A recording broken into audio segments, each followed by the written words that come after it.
Уважаеми господин председател, уважаеми госпожи и господа общински съветници, предвид на това, което господин Славчев каза, искам само да разясня, както и на ясно и на гражданите, че до този момент няма абсолютно никакви данни при нас и в областна администрация, даващи основания да се предполага, че в Русе се предвижда изграждане на общежития за отворен или отворен тип за временно настаняване на чужденци, бежанци, както и какъвто и да е друг вид обекти, които са с подобно предназначение.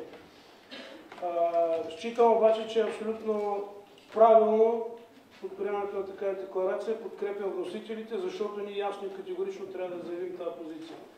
Нещо повече, август месец беше приета една наредба, която прескача Общинския съвет. Всъщност тя дава право на кметовете да сключват споразумение с Агенцията за бежанци и да настаняват в общините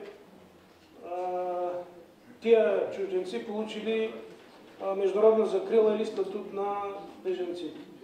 Това, което искам да заявя ясно и категорично, че аз съм против прилагането на тази наредба и няма по никакъв начин да се възползвам от правата, които имам там.